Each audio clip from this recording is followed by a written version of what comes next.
ने नील गर्ग साहब साडे नाल जुड़ रहे हैं इस वेले बुलारे ने आम आदमी पार्टी के। गर्ग साहब बहुत बहुत स्वागत है।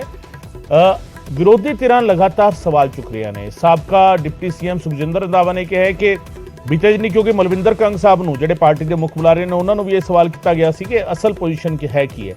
उन्होंने ये कहा कि गोल्डी बराड़ डिटेन है, कोई इस दो राय नहीं है।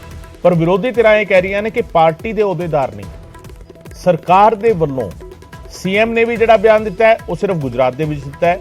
जदों दा इस तरीके का विवाद पक्या है उस तो बाद ना तो ऑफिशियली डिक्लेयर डीजीपी दे वल्लों किया जा रहा है, ना सीएम वल्लों दोबारा इस ते कोई गल की जा रही है।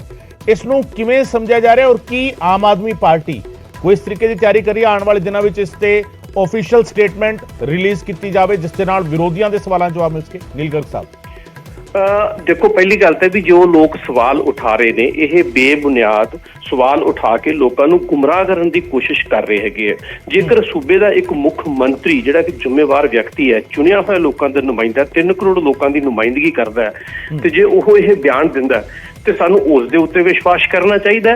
तो जां जिस तरीके नाल कुछ यानी कि पॉलिटिकल लीडर ये कह रहे हैं कि गोल्डी बराड़ खुद कह रहा है कि मैं गिरफ्तार नहीं होया, जां उस दे उत्ते विश्वास करना चाहिए। मेरा पहला सवाल है। दूसरी गल, देश की सुरक्षा नाल जुड़िया हुआ सवाल है। बहुत सारिया चीज़ां जिहड़ियां हुंदियां वो पब्लिक डोमेन दे विच नहीं आउंदियां, वो सिर्फ ते सिर्फ सुरक्षा एजेंसियां तक रहिंदियां ने। इन्हां लोकां दा, इन्हां लीडरां दा ऐसा की यानी कि इंटरस्ट हैगा कि वो ऐसे सुरक्षा दे नाल जुड़ियां होईयां जिहड़ियां खबरां ने उहनूं पब्लिक करना चाहुंदी है। नंबर 3 जिहड़ा हैगा अमेरिका दे अपने कोई रूल्स ने, रेगूलेशनस ने, उत्थे डिटेन कीता होया, कोई शक वाली गल नहीं है। वड्डे वड्डे अखबारां च, नामी ग्रामी अखबारां दे विच लगातार रिपोर्टिंग आ रही है कि किस तरीके नाल ईवन केंद्र दीयां सुरक्षा एजेंसियां ने भी पंजाब पुलिस तो या पंजाब सरकार तो गोल्डी बराड़ दा नवां डोजियर मंगया हैगा, ठीक है ना। और इंटरपोल दी जिहड़ी दी मदद दे नाल जदों रेड कॉर्नर जिहड़ा नोटिस जारी होया सी उस तो बाद उस नूं डिटेन कीता गया। यह खबरां पुख्ता तौर दे उत्ते अखबारां च भी आ रही ने, सारे पासे इसदियां खबरां आ रही ने। और जिथों तक हैगा भी ऑफिशियल स्टेटमेंट का संबंध हैगा, बिल्कुल सरकार नूं देनी चाहिए और वक्त आउण ते बिल्कुल उस ऑफिशियल स्टेटमेंट आएगी भी। असीं तां पार्टी दे नुमाइंदे हां ते उस दे भाव ते तुसीं कह रहे हैं कि जे मुख मंत्री साहब ने कोई गल आखी है तो उस दे उत्ते सानूं विश्वास करना चाहिए। बिल्कुल। अनिल सरीन साहब भी साडे नाल जुड़ रहे हैं, बुला रहे हैं बीजेपी के, तो इस दे नाल ही कुलदीप वैद साहब भी साडे नाल जुड़ रहे हैं, कांग्रेस तो साडे नाल जुड़ रहे हैं। सरीन साहब तुहाडा भी बहुत बहुत स्वागत है, वैद साहब तुहाडा भी बहुत बहुत स्वागत है। नील गर्ग साहब भी साडे नाल मौजूद ने। नील गर्ग साहब ये कह रहे हैं कि असीं बेशक पार्टी के बुला रहे हैं पर ये चीज़ां जिहड़ियां ने ये इंटरनेशनल मीडिया दे विच भी जिहड़ा हैगा किते ना किते जिक्र हो रहा है। और हुण उन्होंने एक होर गल कही है कि केंद्रीय एजेंसियां ने बकायदा गोल्डी बराड़ दा डोजियर जिहड़ा हैगा वो पंजाब पुलिस के कोलों मंगिया है। इस तरीके की कार्रवाई भी चल रही है और सानू ये तय करना होगा कि असीं सीएम की गल ते यकीन कर रहे हैं या एक शख्स जिहड़ा खुद नूं गोल्डी बराड़ दस के कोई फोन ते कोई गल कह रहा है उस ते यकीन करना है। ये सानू तय करना होगा। अनिल सरीन साहब। नीलगढ़ साहब बड़े सियाने ने और सूझे व्यक्ति ने। तक मुख्यमंत्री जी का बयान की सुन है, हर बंदा जो इन्होंने किरदार है ਉਹਦੇ ਕਰਕੇ ਲੋਕਾਂ ਦੇ ਮਨ 'ਚ ਬਹੁਤ ਸ਼ੰਕਾ ਆ ਜਾਂਦੀਆਂ ਨੇ ਕਿਉਂਕਿ ਝੂਠ ਬੋਲਣ ਦੀ PhD ਆਮ ਆਦਮੀ ਪਾਰਟੀ ਦੇ ਨੇਤਾਵਾਂ ਨੇ ਔਰ ਇਹਨਾਂ ਦੇ ਮੁੱਖ ਮੰਤਰੀ ਜੀ ਨੇ ਕੀਤੀ ਹੋਈ ਹੈ। ਔਰ ਬਹੁਤ ਵਾਰੀ ਐਸਾ ਹੋਇਆ ਹੈ ਕਿ ਮੁੱਖ ਮੰਤਰੀ ਜੀ ਨੇ ਜੋ ਬਿਆਨ ਦਿੱਤਾ ਹੋਵੇ ਉਸ ਤੇ ਅਮਲ ਨਾ ਹੋਇਆ ਹੋਵੇ। ਬਹੁਤ ਸਾਰੀ ਚੀਜ਼ਾਂ ਐਸੀਆਂ ਹੋਈਆਂ ਨੇ ਔਰ ਜਿਹੜੀ ਕੰਟਰੋਵਰਸੀ ਹੋਈ ਹੈ, ਦੇਖੋ ਵਿਰੋਧੀਆਂ ਦੇ ਉੱਤੇ ਮੈਂ ਸਮਝਦਾ ਕਿ ਸਿਆਣਪ ਨਹੀਂ ਹੈ ਕਿ ਨੀਲਗੜ੍ਹ ਜੀ ਦੇ ਪਾਰਟ ਤੇ ਆਮ ਆਦਮੀ ਪਾਰਟੀ ਦੇ ਉੱਤੇ ਜੇ ਇੱਕ ਕੰਟਰੋਵਰਸੀ ਉੱਠੀ ਹੈ और एक व्यक्ति कहते मैं तो गिरफ्तार नहीं होया और दूसरे पासे मुख्यमंत्री जी कहते ने कि गिरफ्तार होया। मुख्यमंत्री जी कहते विश्वास करने को तैयार है जे ऐसे कंट्रोवर्सी उठती है तो फिर क्यों नहीं आपने डीजीपी साहब को स्टेटमेंट देंगे? आम आदमी पार्टी क्यों कुलदीप वैद साहब भी साडे नाल ने। सरीन साहब कुलदीप वैद साहब भी साडे नाल ने। वैद साहब ये जिहड़ा सिनेरियो एक मिनट सरीन साहब एक मिनट आ रहे वापस आ रहे थोड़े कोल आ रहे। वैद साहब ये सिनेरियो जिहड़ा हैगा साबका डिप्टी सीएम सुखजिंदर रंधावा ने तो साफ कहता है कि पार्टी के बुलारे गल्लां कर रहे हैं और वही सवाल अनिल सरीन भी चक रहे हैं बीजेपी वालों कि ऑफिशियल स्टेटमेंट क्यों नहीं आ रही? देखो बिल्कुल क्लियर है गल जी। अनिल सरीन साहब ने गल पहला कही है कि दुरुस्त है कि असी लोग चीफ मिनिस्टर की किसी भी स्टेटमेंट से विश्वास करने को तैयार है। आम लोग भी जो कोई चीफ मिनिस्टर स्टेटमेंट दिंदा है वो समझते हैं कि इस स्टेटमेंट दे विच बहुत सच्चाई होगी। लेकिन जिहड़ी 2 दिन की कंट्रोवर्सी हुई है, जिहड़ा सरदार भगवंत सिंह मान ने गुजरात की इलैक्शन दे विच यह डिक्लेयर किया कि जी असीं गोल्डी बराड़ फड़ लिया ਜੀ। ਤੇ ਅਸੀਂ ਉਹਨੂੰ ਜਲਦੀ ਇੱਥੇ ਪੰਜਾਬ ਦੇ ਵਿੱਚ ਲੈ ਕੇ ਆਵਾਂਗੇ। ਅਸੀਂ ਮੰਨਦੇ ਹਾਂ ਕਿ ਉਹਨਾਂ ਨੇ ਇੱਕ ਸਟੇਟਮੈਂਟ ਦਿੱਤੀ ਹੈ, ਬਟ ਜੋ ਕੰਟਰੋਵਰਸੀ ਚੱਲੀ ਹੈ ਇਹਨਾਂ ਦੇ ਜਿਹੜੇ ਆਮ ਆਦਮੀ ਪਾਰਟੀ ਦੇ ਜਿਹੜੇ ਸਪੋਕਸ ਪਰਸਨ ਨੇ, ਉਹਨਾਂ ਦੀ ਬਜਾਏ ਸਰਦਾਰ ਭਗਵੰਤ ਸਿੰਘ ਮਾਨ ਨੂੰ ਪੰਜਾਬ ਦੇ ਲੋਕਾਂ ਨੂੰ, ਦੇਸ਼ ਦੇ ਲੋਕਾਂ ਨੂੰ ਆ ਕੇ ਕਲੀਅਰ ਕਰਨਾ ਚਾਹੀਦਾ ਕਿ ਕਿਹੋ ਜਿਹੀ ਸਿਚੁਏਸ਼ਨ ਹੈ। ਹੁਣ ਤੁਹਾਨੂੰ ਤਾਂ ਪਤਾ ਨਹੀਂ ਕਿ ਗਵਰਨਮੈਂਟ ਆਫ ਇੰਡੀਆ ਨੇ ਕਿਹੜਾ ਡੋਜ਼ੀਅਰ ਮੰਗਿਆ ਜਾਂ ਨਹੀਂ ਮੰਗਿਆ, ਗਵਰਨਮੈਂਟ ਆਫ ਆਪਣੀ ਅਮਰੀਕਾ ਨੇ ਉਹਨੂੰ ਫੜਿਆ ਜਾਂ ਨਹੀਂ ਫੜਿਆ, ਜਾਂ ਉਹਨੂੰ ਸਰਵੇਲੈਂਸ ਤੇ ਰੱਖਿਆ। ਇਹ ਸਾਰੀਆਂ ਚੀਜ਼ਾਂ ਪੰਜਾਬ ਦੇ ਲੋਕਾਂ ਨੂੰ, ਚੀਫ ਮਿਨਿਸਟਰ ਸਾਹਿਬ ਨੂੰ ਆ ਕੇ ਕਲੈਰੀਫਾਈ ਕਰਨੀਆਂ ਚਾਹੀਦੀਆਂ। ਜੇ ਉਹ ਕਲੈਰੀਫਾਈ ਨਹੀਂ ਕਰਦੇ ਤਾਂ ਸਾਨੂੰ ਉਹਨਾਂ ਦੀ ਹਰ ਸਟੇਟਮੈਂਟ ਦੇ ਉੱਤੇ ਸ਼ੱਕ ਹੁੰਦਾ। ਇਹ ਸਾਰਾ ਕੁਝ ਪੋਲੀਟੀਕਲੀ ਮੋਟੀਵੇਟਡ ਸੀ, ਕਿਉਂਕਿ ਉੱਥੇ ਗੁਜਰਾਤ ਦੀ ਇਲੈਕਸ਼ਨ ਚੱਲਦੀ ਸੀ। ਇਸ ਕਰਕੇ ਸਰਦਾਰ ਭਗਵੰਤ ਸਿੰਘ ਮਾਨ ਨੇ ਕੁਝ ਸਟੇਟਮੈਂਟ ਦਿੱਤੀ। ਚਾਹੀਦਾ ਹੈ ਕਿ ਪੰਜਾਬ ਦੇ ਚੀਫ ਮਿਨਿਸਟਰ ਨੂੰ ਅੱਗੇ ਆ ਕੇ ਪ੍ਰੈਸ ਕਾਨਫਰੰਸ ਕਰਕੇ ਸਾਰੀ ਡਿਟੇਲ ਦੇ। ਬੀਜੇਪੀ ਤੇ ਕਾਂਗਰਸ ਦੋਵੇਂ ਇਹ ਗੱਲ ਕਹਿ ਰਹੇ ਨੇ ਕਿ ਕਿਉਂਕਿ ਕੰਟਰੋਵਰਸੀ ਹੈਗੀ ਹੈ, ਅਜਿਹੇ ਵਿੱਚ ਸਿਰਫ ਪਾਰਟੀ ਸਪੋਕਸਪਰਸਨ ਨਹੀਂ, ਆਫੀਸ਼ੀਅਲੀ ਡਿਕਲੇਅਰ ਹੋਣਾ ਚਾਹੀਦਾ ਔਰ ਪ੍ਰੋਪਰ ਚੈਨਲ ਦੇ ਥਰੂ ਡਿਕਲੇਅਰ ਹੋਣਾ ਚਾਹੀਦਾ ਹੈ ਕਿ ਹਾਂ ਅਸੀਂ ਗੋਲਡੀ ਬਰਾੜ ਨੂੰ ਡਿਟੇਨ ਕੀਤਾ। ਤੁਸੀਂ ਵੀ ਉਸ ਗੱਲ ਨੂੰ ਕਹਿ ਰਹੇ ਹੋ, ਪਰ ਆਫੀਸ਼ੀਅਲੀ ਡਿਕਲੇਅਰ ਕਿਉਂ ਨਹੀਂ? ਔਰ ਇਸ ਦੇ ਵਿੱਚ ਦੇਸ਼ ਦੀ ਸੁਰੱਖਿਆ, ਜਿਹੜਾ ਤੁਸੀਂ ਸਵਾਲ ਚੱਕ ਰਹੇ ਸੀਗੇ, ਦੇਸ਼ ਦੀ ਸੁਰੱਖਿਆ ਤਾਂ ਸਗੋਂ ਇਸ ਦੇ ਨਾਲ ਮਜ਼ਬੂਤ ਹੋਏਗੀ ਜੇਕਰ ਇਸ ਗੱਲ ਨੂੰ ਆਫੀਸ਼ੀਅਲੀ ਡਿਕਲੇਅਰ ਕੀਤਾ ਜਾਏਗਾ ਕਿ ਗੋਲਡੀ ਬਰਾੜ ਵਰਗਾ ਇੱਕ ਗੈਂਗਸਟਰ ਜਿਹੜਾ ਹੈਗਾ ਉਹ US ਜਾ ਕੇ ਲੁਕਣ ਦੀ ਕੋਸ਼ਿਸ਼ ਕਰੇ ਸੀ ਔਰ ਉਸ ਨੂੰ ਡਿਟੇਨ ਕਰ ਲਿਆ ਸੀ। ਇਸ ਦੇ ਨਾਲ ਤਾਂ ਲੋਕਾਂ ਦੇ ਵਿੱਚ ਜਿਹੜਾ ਹੈਗਾ ਹੋਰ ਜ਼ਿਆਦਾ ਯਕੀਨ ਜਿਹੜਾ ਹੈਗਾ ਸਰਕਾਰ ਦੇ ਲਈ ਵਧੇਗਾ। ਫਿਰ ਇਸ ਦੇ ਵਿੱਚ ਸੁਰੱਖਿਆ ਦਾ ਕਿਹੜਾ ਸਵਾਲ ਹੈ? ਦੇਖੋ, ਬਿਲਕੁਲ ਮੈਂ ਤੁਹਾਨੂੰ ਪਹਿਲਾਂ ਵੀ ਇਸ ਚੀਜ਼ ਤੋਂ ਇਨਕਾਰ ਨਹੀਂ ਕੀਤਾ ਕਿ ਆਫੀਸ਼ੀਅਲ ਸਟੇਟਮੈਂਟ ਵੀ ਜੋ ਕੁਝ ਪ੍ਰੋਸੈਸ ਪੂਰਾ ਹੋਣ ਤੋਂ ਬਾਅਦ ਬਿਲਕੁਲ ਆਏਗੀ ਔਰ ਆਉਣੀ ਚਾਹੀਦੀ ਹੈਗੀ ਹੈ, ਬਿਲਕੁਲ ਆਏਗੀ। ਲੇਕਿਨ ਮੈਂ ਸਰੀਨ ਸਾਹਿਬ ਨੂੰ ਇੱਕ ਗੱਲ ਪੁੱਛਣਾ ਚਾਹੁੰਦਾ। ਇਹ ਉਹੀ ਸਰੀਨ ਸਾਹਿਬ ਨੇ ਜਦੋਂ ਹਰ ਇੱਕ ਚੀਜ਼ ਨੂੰ ਜਿਹੜੀ ਇਹਨਾਂ ਦੀ ਬੀਜੇਪੀ ਦੀ ਸਰਕਾਰ ਹੈ ਜਾਂ ਬੀਜੇਪੀ ਦੇਸ਼ ਦੀ ਸੁਰੱਖਿਆ ਨਾਲ ਜੋੜ ਕੇ ਉਸ ਦੀ ਇਨਫੋਰਮੇਸ਼ਨ ਦੇਣ ਤੋਂ ਇਨਕਾਰੀ ਹੋ ਜਾਂਦੇ ਆ। ਈਵਨ ਜਾਨੀ ਕਿ ਲੋਕਾਂ ਨੇ ਹਜ਼ਾਰਾਂ RTIਆਂ ਪਾਈਆਂ ਹੋਈਆਂ, ਉਹਦਾ ਵੀ ਇਹ ਜਵਾਬ ਨਹੀਂ ਦਿੰਦੇ। ਤੁਸੀਂ ਪੁਲਵਾਮਾ ਨੂੰ ਕੇਸ ਨੂੰ ਭੁੱਲ ਸਕਦੇ ਹੋ? ਉਸ ਪੁਲਵਾਮਾ ਕੇਸ ਦੇ ਵਿੱਚ ਸਾਡੇ ਕਿੰਨੇ ਜਵਾਨ ਸ਼ਹੀਦ ਹੋਏ ਸੀ। 650 ਕਿਲੋ RDS ਕਿਵੇਂ ਆਇਆ?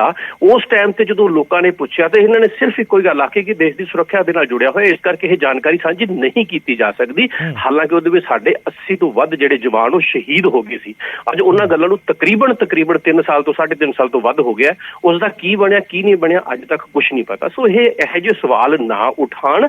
ਔਰ ਦੂਸਰੀ ਗੱਲ ਹੈਗੀ ਹੈ, ਇਹ ਪੰਜਾਬ ਪੁਲਿਸ ਜਾਂ ਪੰਜਾਬ ਸਰਕਾਰ ਦਾ ਹੀ ਸਕਸੈਸ ਹੈਗਾ ਕਿ ਅਸੀਂ ਰੈੱਡ ਕਾਰਨਰ ਨੋਟਿਸ ਜਾਰੀ ਕਰਵਾਇਆ, ਇਨਫੋਰਮੇਸ਼ਨਾਂ ਦਿੱਤੀਆਂ, ਵਰਨਾ ਇਹ ਕੰਮ ਜਿਹੜਾ ਕੇਂਦਰ ਸਰਕਾਰ ਦਾ ਹੈਗਾ। ਕਿਉਂਕਿ ਜਦੋਂ ਇੰਟਰਨੈਸ਼ਨਲ ਸੰਬੰਧ ਦੇ ਵਿੱਚ ਕੋਈ ਗੈਂਗਸਟਰ ਜਾਂ ਕੋਈ ਅੱਤਵਾਦੀ ਹੈਗਾ ਕਿਸੇ ਬਾਹਰ, ਤੇ ਉਸ ਦੇ ਵਿੱਚ ਸਾਰਿਆਂ ਤੋਂ ਵੱਡਾ ਰੋਲ ਜਿਹੜਾ ਹੈਗਾ ਉਹ ਕੇਂਦਰ ਸਰਕਾਰ ਦਾ ਹੁੰਦਾ। ਕੇਂਦਰ ਸਰਕਾਰ ਨੇ ਸਾਰਾ ਕੁਝ ਇਨੀਸ਼ੀਏਟਿਵ ਲੈ ਕੇ ਉਸਦਾ ਕਰਨਾ ਹੁੰਦਾ, ਕਿਉਂਕਿ ਪੰਜਾਬ ਸਰਕਾਰ ਸਿੱਧੇ ਤੌਰ ਤੇ ਕੁਝ ਕਰ ਨਹੀਂ ਸਕਦੀ। ਇਸ ਦੇ ਬਾਵਜੂਦ ਜੇ ਪੰਜਾਬ ਸਰਕਾਰ ਨੇ ਐਸੇ ਇਨੀਸ਼ੀਏਟਿਵ ਲਏ ਨੇ, ਗ੍ਰਿਫਤਾਰ ਕੀਤੇ ਨੇ, ਔਰ ਸਿੱਧੂ ਮੂਸੇਵਾਲਾ ਦੇ ਕੇਸ ਦੇ ਸੰਬੰਧ ਦੇ ਵਿੱਚ ਜਿੰਨੇ ਵੀ ਉਸ ਦੇ ਵਿੱਚ ਸਿੱਧੇ ਜਾਂ ਅਸਿੱਧੇ ਤੌਰ ਤੇ ਜੁੜੇ ਹੋਏ ਲੋਕ ਸੀ, ਉਸ ਦੇ ਕਤਲ ਦੇ ਵਿੱਚ 29 ਲੋਕਾਂ ਨੂੰ ਉਹਨਾਂ ਨੂੰ ਗ੍ਰਿਫਤਾਰ ਕੀਤਾ ਜਾ ਚੁੱਕਿਆ ਹੈਗਾ। ਇਹ ਸੀਨ ਸਾਹਿਬ ਦੀ ਸਰਕਾਰ ਰਹੀ ਹੈ, ਉਸ ਟਾਈਮ ਤੇ ਵੀ ਬਹੁਤ ਸਾਰੇ ਲੋਕ ਮਾਰੇ ਗਏ ਸੀ। ਅੱਜ ਤੱਕ ਕਿੰਨੇ ਕੁ ਵਾਰੀ ਹੋਇਆ ਕਿ ਕਿਸੇ ਨੂੰ ਗ੍ਰਿਫਤਾਰ ਕੀਤਾ ਗਿਆ ਹੋਵੇ ਜਾਂ ਕੋਈ ਕਾਰਵਾਈ ਹੋਈ ਹੋਵੇ? ਇਹ ਬੈਠੇ ਨੇ ਆਪਣੇ ਵੈਦ ਸਾਹਿਬ, ਇੱਕ ਜ਼ਿੰਮੇਵਾਰ ਅਹੁਦੇ ਤੇ ਰਹੇ ਨੇ, ਸਰਕਾਰੀ ਅਹੁਦੇ ਤੇ ਰਹੇ ਨੇ, ਇਹਨਾਂ ਨੂੰ ਸਾਰੀਆਂ ਪ੍ਰੋਸੈਸ ਦਾ ਪਤਾ ਹੈਗਾ। ਅੱਜ ਸਿਰਫ ਇਹ ਰਾਜਨੀਤਿਕ ਗੱਲਾਂ ਕਰ ਰਹੇ ਹੈਗੇ, ਠੀਕ ਹੈ ਨਾ? ਇਹਨਾਂ ਦੀ ਸਰਕਾਰ ਚ ਵੀ ਕੀ ਹੁੰਦਾ ਹੋਇਆ ਉਹ ਸਾਰਿਆਂ ਨੂੰ ਪਤਾ ਹੈਗਾ। ਵੈਦ ਸਾਹਿਬ ਨੂੰ ਪੁੱਛ ਰਹੇ ਨੇ।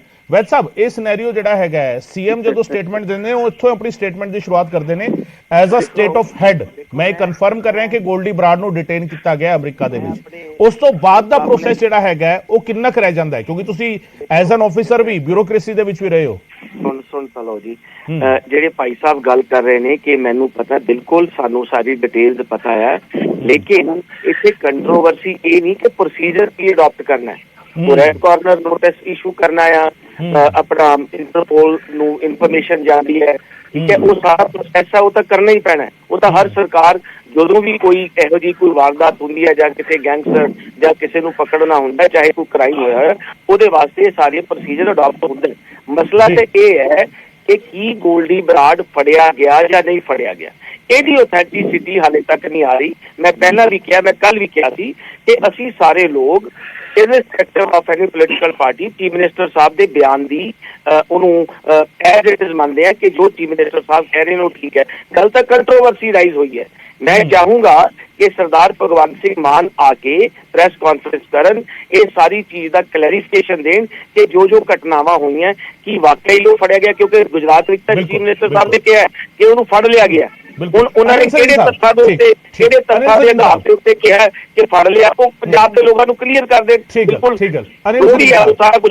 ਜਿਹੜਾ ਹੈਗਾ ਜਿਸ ਦੇ ਵਿੱਚ ਕੰਟਰੋਵਰਸੀ ਸ਼ੁਰੂ ਹੁੰਦੀ ਹੈ ਜੇਕਰ ਕਿਤੇ ਵੀ 1% ਵੀ ਇਹ ਹੈਗਾ ਕਿ ਮੁੱਖ ਮੰਤਰੀ ਵਾਲੀ ਗੱਲ ਕਨਫਰਮ ਨਹੀਂ ਹੈਗੀ, ਕਿਉਂਕਿ ਇਹ ਮਸਲਾ ਜਿਹੜਾ ਹੈਗਾ ਨੀਲ ਗਰਗ ਸਾਹਿਬ ਵੀ ਕਹਿ ਰਹੇ ਨੇ ਕਿ ਸੈਂਟਰ ਜਿਹੜਾ ਹੈਗਾ, ਸੈਂਟਰ ਦੀ ਇਨਵੋਲਵਮੈਂਟ ਵੀ ਕਿਤੇ ਨਾ ਕਿਤੇ ਪਾਰਟੀ ਵੀ ਕਹਿ ਰਹੀ ਹੈ, ਆਮ ਆਦਮੀ ਪਾਰਟੀ ਬੁਲਾਰੇ ਨੇ ਕਿਹਾ ਕਿ ਡਿਟੇਨ ਹੋ ਗਿਆ, ਪਰ ਅੱਗੇ ਦੀ ਕਾਰਵਾਈ ਕੇਂਦਰੀ ਏਜੰਸੀਆਂ ਦੀ ਹੈ। ਨਹੀਂ ਹਾਲੇ ਤੱਕ ਡਿਟੇਨ ਹੋਣ ਦੀ ਕੋਈ ਖਬਰ ਨਹੀਂ ਹੈ ਜੀ। ਅਨਿਲ ਸਰੀਨ ਸਾਹਿਬ, ਕੇਂਦਰ ਦੇ ਵੱਲੋਂ ਵੀ ਕੋਈ ਇਸ ਤਰੀਕੇ ਦਾ ਆਫੀਸ਼ੀਅਲ ਸਟੇਟਮੈਂਟ ਜਿਹੜਾ ਹੈਗਾ ਉਹ ਜਾਰੀ ਨਹੀਂ ਕੀਤਾ ਗਿਆ ਕਿ ਉਹ ਡਿਟੇਨ ਨਹੀਂ ਹੋਇਆ। ਆਫੀਸ਼ੀਅਲ ਸਟੇਟਮੈਂਟ ਦੀ ਗੱਲ ਅਸੀਂ ਕਰ ਰਹੇ ਹਾਂ ਕਿ ਹੁਣੇ ਅਨਿਲ ਗਰਗ ਸਾਹਿਬ ਸਿਕਿਉਰਿਟੀ ਦਾ ਹਵਾਲਾ ਦੇ ਰਹੇ ਸਨ, ਤੇ ਜੇ ਅੱਜ ਭਗਵੰਤ ਮਾਨ ਜੀ ਨੂੰ ਉਹਦੀ ਰੀਅਫਰਮ ਕਰਨ ਚ ਸਿਕਿਉਰਿਟੀ ਰਿਸਕ ਔਰ ਸਾਰਾ ਜਿਹੜਾ ਹੈ, ਜਦੋਂ ਡਿਸਕਲੋਜ਼ ਕੀਤਾ ਸੀਗਾ ਕਿ ਉਹਨੂੰ ਫੜ ਲਿਆ, ਉਦੋਂ ਸਿਕਿਉਰਿਟੀ ਰਿਸਕ ਨਹੀਂ ਉਹਨੂੰ ਦਿਖਿਆ। नहीं, पर मेरा सवाल कुछ और है सरीन साहब, मेरा सवाल यह है जे भगवंत मान साहब दी गल विच दम नहीं हैगा या वो गल किते ना किते क्लैरिफाई नहीं हैगी, तो सेंटर गवर्नमेंट सेंटर एजेंसीज दे वल्लों भी कोई बयान इस तरह दा नहीं आया कि उसनु डिटेन नहीं किया गया। गगन जी नहीं, ਤੁਹਾਡੇ ਕੋਲ ਇਹ ਨਹੀਂ ਆਇਆ ਕਿ ਡਿਟੇਨ ਕੀਤਾ ਜਿਹੜੇ ਬੰਦੇ ਨੇ ਕਿਹਾ ਡਿਸਕਲੋਜ਼ ਕੀਤਾ ਪਬਲਿਕਲੀ ਕਿ ਉਹ ਡਿਟੇਨ ਕੀਤਾ ਹੈ, ਤਾਂ ਉਹਦਾ ਸਪਸ਼ਟੀਕਰਨ ਤਾਂ ਉਹ ਹੀ ਦੇਗਾ। ਬਿਲਕੁਲ, ਜਦ ਔਰ ਕਿਸੇ ਅਸੀਂ ਇਹ ਕਹਿ ਰਹੇ ਹੈਗੇ ਆ, ਅਸੀਂ ਭਗਵੰਤ ਮਾਨ ਜੀ ਸਾਡੇ ਮੁੱਖ ਮੰਤਰੀ ਨੇ, ਇਕੱਲੇ ਆਮ ਆਦਮੀ ਪਾਰਟੀ ਦੇ ਨੀਲ ਗਰਗ ਦੇ ਮੁੱਖ ਮੰਤਰੀ ਨਹੀਂ, ਸਾਡੇ ਸਾਰੇ ਪੰਜਾਬ ਦੇ ਮੁੱਖ ਮੰਤਰੀ ਨੇ। ਬਿਲਕੁਲ, ਔਰ ਇਹਨਾਂ ਦੀ ਸਾਖ ਦਾ ਤੇ ਲੱਗੇ, ਇਹ ਸਾਰੇ ਪੰਜਾਬੀਆਂ ਵਾਸਤੇ ਸ਼ਰਮ ਦੀ ਗੱਲ ਹੈ। ਔਰ ਇਸ ਕਰਕੇ ਭਗਵੰਤ ਮਾਨ ਜੀ ਨੂੰ ਆਪਣੀ ਹੋਇਆ ਔਰ ਇਹ ਜਿਹੜੀਆਂ ਖਬਰਾਂ, ਜਿਹੜਾ ਇੱਕ ਆਡੀਓ ਆਇਆ ਹੈਗਾ ਜਾਂ ਵੀਡੀਓ ਆਇਆ ਹੈਗਾ ਜਿਹੜਾ ਗੋਲਡੀ ਬਰਾੜ ਦਾ, ਇਹ ਬੇਬੁਨਿਆਦ ਹੈ, ਗਲਤ ਹੈਗਾ। एक क्लैरिफिकेशन होनी चाहिए, पर कितना कितने सरीन साहब ये सवाल भी बरकरार रहेगा कि स्टेट के सीएम ने जब मिस इनफॉर्म किया है तो फिर सेंटर भी स्टेप चक सकता है और सेंटर भी ये कह सकता है कि मिस इनफॉर्म ना किया जाए, गलत इनफॉर्मेशन ना दी जाए, एक्चुअल पोजीशन ये हैगी है, ये भी हो सकता है। चलो बहुत बहुत शुक्रिया सरीन साहब, थोड़ा ही बहुत बहुत शुक्रिया, गर्ग साहब थोड़ा ही बहुत बहुत शुक्रिया, कुलदीप वैद साहब थोड़ा ही बहुत बहुत शुक्रिया साडे नाल गल करन दे लई। गोल्डी बराड़ दे मसले ते गोल्डी बराड़ डिटेन होया या नहीं होया, इसनूं लैके सवाल बरकरार ने और सवालों के जवाब आम आदमी पार्टी हालांकि बुलारे ये कह रहे हैं कि स्टेटमेंट जारी होनी चाहिए, सरकार को स्टेटमेंट जारी करनी चाहिए, पर वो स्टेटमेंट कदों जारी होगी, क्योंकि विरोधी धिरां दा सवाल एक है कि ऑफिशियली ऑथेंटिक स्टेटमेंट जारी होवे। ठीक है, सीएम ने कहा, पर वो सीएम ने जिस वेले कहा उसकी टाइमिंग गुजरात इलेक्शन के नाल जुड़ती है जाके, इस करके विरोधी धिरां सवाल चुक रही ने कि हुण जे गोल्डी बराड़ डिटेन है तो उसकी official authentic information through proper channel का मतलब या तो पंजाब पुलिस के मुखी या पंजाब के मुख्यमंत्री पंजाब दे विच आके इस तरीके का बयान जारी करन और बयान जारी किया जाए बकायदा कि गोल्डी बराड़ नूं डिटेन किया गया है, तां लोकां दे दिलां दे विच जिहड़ा एक दुचित्ती पैदा हुई है, इस नूं जिहड़ा हैगा रोकिया जा सकेगा। क्यों ये दुचित्ती हुई है? क्योंकि कुछ थां ते दावा किया गया है कि गोल्डी बराड़ ने फोन ते गल कही है कि उसनूं ना डिटेन किया गया ना हिरासत विच लिया गया। उस तो बाद जिहड़ा हैगा सिचुएशन थोड़ी जी कंट्रोवर्शियल हुई है, और जेकर ये कंट्रोवर्सी हैगी है तो इसते विच सेंटर गवर्नमेंट के लिए भी सवाल है कि जेकर ये कंट्रोवर्सी बेसलैस हैगी है फिर तो उसका जवाब भी सेंटर दे सकता है, और जेकर इसका कोई बेस है कंट्रोवर्सी का, जे गोल्डी बराड़ नूं डिटेन नहीं किया गया तो ज्यादा इन्फॉर्मेशन सेंट्रल एजेंसीज के कोल हुंदी है या केंद्रीय गृह मंत्रालय के कोल हुंदी है, वो भी इस गल का खंडन कर सकते हैं और वो इसके लिए बकायदा क्वेश्चन भी कर सकते हैं, स्टेट भी क्वेश्चन कर सकते हैं। सेंटर गवर्नमेंट कितने ना कितने क्वेश्चन तो कर ही सकती है कि सीएम इन्फॉर्म कर रहे हैं, सही इन्फॉर्म कर रहे हैं या मिस इन्फॉर्म कर रहे हैं। सो ये सारे सवाल बरकरार ने, पर इस सब दे विचाले सियासी गोलीबारी जिहड़ी हैगी है गोल्डी बराड़ के मसले ते लगातार हो रही है और लगातार ये मसला जिहड़ा हैगा वो पकता जा रहा है।